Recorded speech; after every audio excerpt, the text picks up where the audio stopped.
In this video, we're going to go over how to subtract decimals. So say I were to give you the question 5.20 minus 3.78 and I told you to find the answer, how would you do that? Well, our first step is going to be to subtract the 100th column. So here in the 100th column, we have 0 on top and 8 on the bottom. But 0 minus 8 gives us a negative number. So we can't have a negative number. So what we're going to do is we're going to cross off the 2 and turn it into a 1, and we're going to borrow 1. So this 0 becomes a 10, and then now we have 10 minus 8, which we can do. 10 minus 8 is equal to 2. So now we move over 1 to the left. And so now we have 1 on top and 7 on the bottom.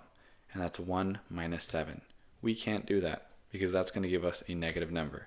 So what we need to do is we need to borrow from the 5. So we're going to cross off the 5. That's going to turn into a 4. And now instead of 1 in the middle, we have 11 in the middle. So 11 minus 7 we can do, and that's equal to 4. And then now we bring the decimal down, and then all the way on the left now, in the whole number column, we have 4 on top and 3 on the bottom. 4 minus 3 is equal to 1. And so our final answer here is going to be equal to 1.42. Now let's try one more problem, and this time pause the video and try it on your own. When you come back, you'll see the process remains the same. So say I were to give you 8.03 minus 2.50. How would you solve this?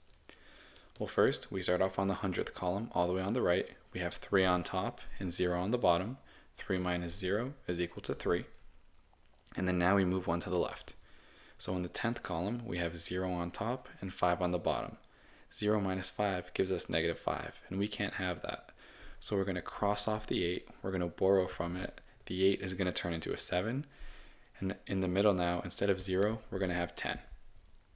So 10 minus 5 we can do, as that is equal to 5. And then we're going to bring the decimal down.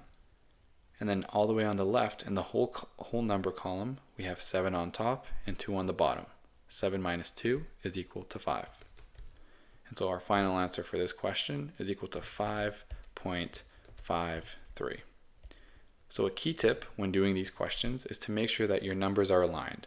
So make sure you have your decimals aligned, make sure you have your 100th column, your 10th column, and your whole number column all aligned.